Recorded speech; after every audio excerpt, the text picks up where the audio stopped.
कल हम यहाँ से शुबाना से बातचीत करने के बाद वापस जाते हैं और तकरीबन रात 12 बजे के करीब शुबाना के यहाँ पे घर में कमरे के बाहर जो है फायरिंग करते हैं कुछ लोग। कह सकती हूँ वो ही बंदे हैं जिन्होंने मुझे धमकी लगाई थी और जिनसे मुझे ख़तरा था, वही बंदे आके मुझे ये हमला करके गए हैं, पूरे घर में फायरिंग करके गए हैं।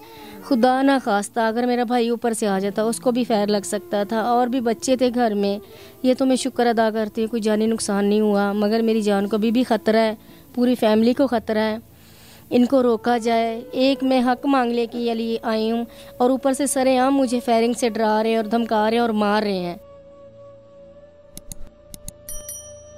अस्सलाम वालेकुम नाज़रीन, पायोनियर वर्ल्ड न्यूज़ के साथ मैं हूं आपकी मेज़बान चंदा बुखारी।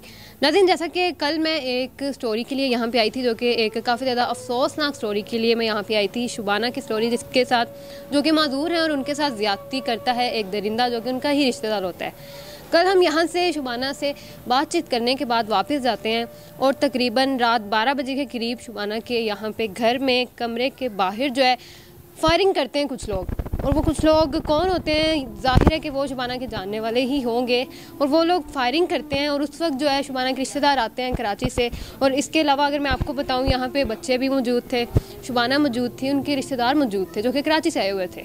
उनमें से कुछ लोग गए हुए थे बाहर, शुबाना के भाई भी बाहर थे, बच्चों के लिए दूध वगैरह लेने गए थे। शुबाना कमरे में मौजूद थी और जब फायरिंग की गई तो यहाँ पे आपको हम निशानात भी दिखाते हैं, जैसे कि मेरे कैमरामैन आपको दिखा सकते हैं। ये आप लोग देख सकते हैं कि किस तरह से जो यहाँ पे निशान मौजूद हैं दरवाजे पे, ये आप लोग देख सकते हैं, ये सारे फायरिंग के निशान हैं।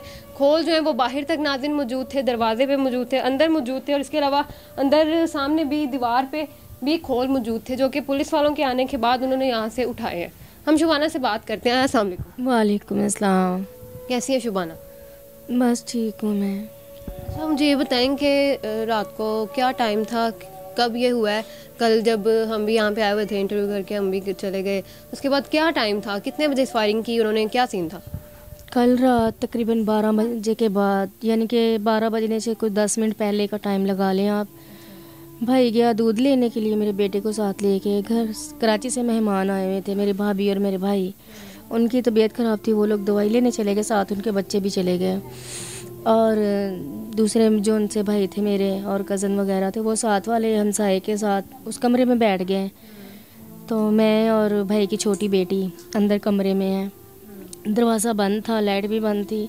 ये मोबाइल देख रही थी, मैं सोई हुई थी। पहले मैं सामने सोती हूँ सीधे, रात को इसके साथ ही ना इसी साइड पे मैं ना लेट गई। अगर मैं सामने सोई होती शायद मेरे दिमाग में फायर लगते, मैं आज ज़िंदा ना होती। उन लोगों ने तो पूरी कोशिश की है मुझे मारने की, मगर मारने वाले से बचाने वाला बड़ा है। तो मेरी जान तो बच गई है, मुझे ये कन्फर्म है और यकीन के साथ कह सकती हूँ वो ही बंदे हैं जिन्होंने मुझे धमकी लगाई थी और जिनसे मुझे ख़तरा था, वही बंदे आके मुझे ये हमला करके गए हैं, पूरे घर में फायरिंग करके गए हैं। खुदा ना खास्ता अगर मेरा भाई ऊपर से आ जाता उसको भी फायर लग सकता था, और भी बच्चे थे घर में। ये तो मैं शुक्र अदा करती हूँ कोई जानी नुकसान नहीं हुआ, मगर मेरी जान को भी ख़तरा है, पूरी फैमिली को ख़तरा है। इनको रोका जाए। ये देखो ना कितनी बुरी बात है, एक मैं हक मांगने के लिए आई हूँ और ऊपर से सरेआम मुझे फायरिंग से डरा रहे हैं और धमका रहे हैं और मार रहे हैं। बस यही मैं कहना चाहती हूँ, हमें बहुत यहाँ पे ख़तरा हो गया। अब फिर बाद में पुलिस में कॉल की 15 पे, शेरा कोट से पुलिस आई, उन्होंने पुलिस वाले आ गए थे उसी वक्त? जी नहीं, 1 घंटे के बाद आए हैं। 1 घंटे के बाद वो आए हैं, तो बाद में उन्होंने देखा वो गोलियों को खोल वगैरह वो सब कुछ उठाए, पूरे घर में हुए हुए थे, पूरे यानी कि पूरा मोहल्ला हमारा इकट्ठा हो गया था। देख के एक दफ़ा वो भी घबरा गया, शुक्र अल्लाह का जान बच गई है। ये हमारे साथ रात का वाक़या हुआ है, मैं बहुत डर गई, बहुत सहम गई। FIR अब आप लोगों की दर्ज हो चुकी है? जी हाँ, FIR मेरी दर्ज हो चुकी है। अच्छा, आपको क्या लगता है कि कौन लोग थे, क्या सीन था? बाहर से मोहल्लेदारों ने, किसी ने देखा, क्या था? वही लोग हैं, मुझे पता है वही लोग हैं, क्योंकि मुझे जाननी धमकी, और किसी के साथ मेरी दुश्मनी क्या हो सकती है?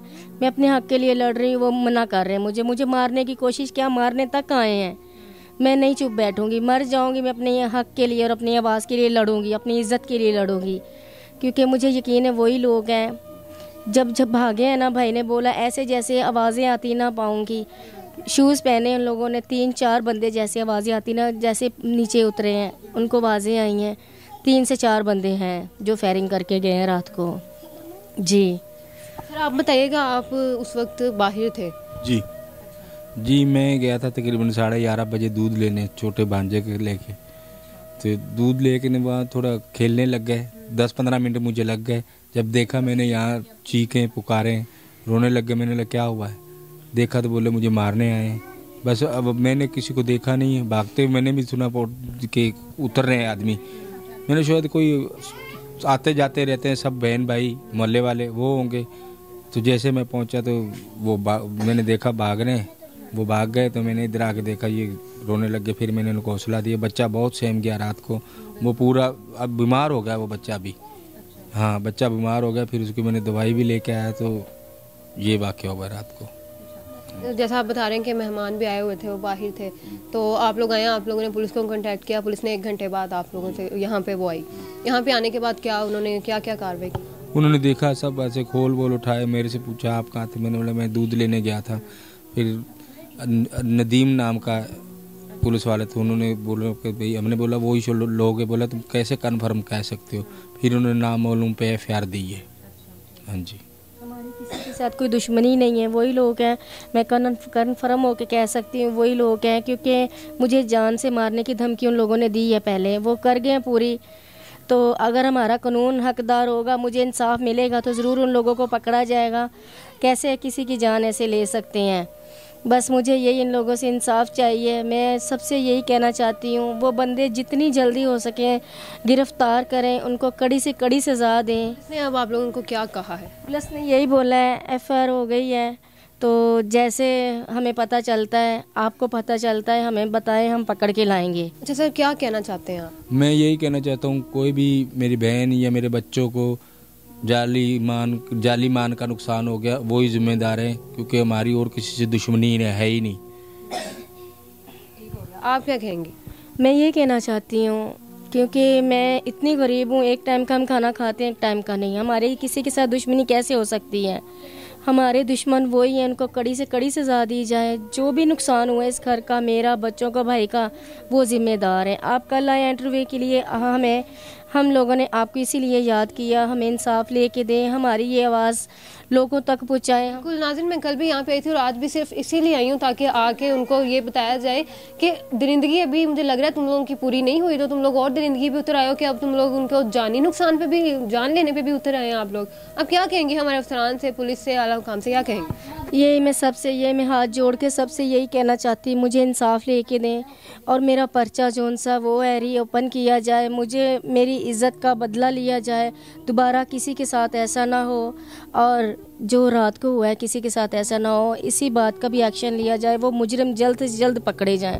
जी नाज़रीन, मैं भी बिल्कुल यही कहना चाहती हूँ, बल्कि पूरा पाकिस्तान यही कहना चाहता है, क्योंकि ये पूरे पाकिस्तान की बेटी हैं, मुसलमान हैं हम सब, और एज आ मुस्लिम हमारा ये काम बनता है, हमारे कानून का ये काम बनता है कि हमें इंसाफ दिलाया जाए, क्योंकि ये पूरे पाकिस्तान की बेटी हैं। और लिहाजा मुजरिम को जल्द से जल्द पकड़ा जाए, इनका केस भी रीओपन किया जाए, और ये जो सब कुछ भी हो रहा है ये जल्द अज जल्द जो है वो ख़त्म हो जाए। अपनी मेज़बान चंदा बुखारी को दीजिए इजाज़त और देखते रहिए पायोनियर वर्ल्ड न्यूज़।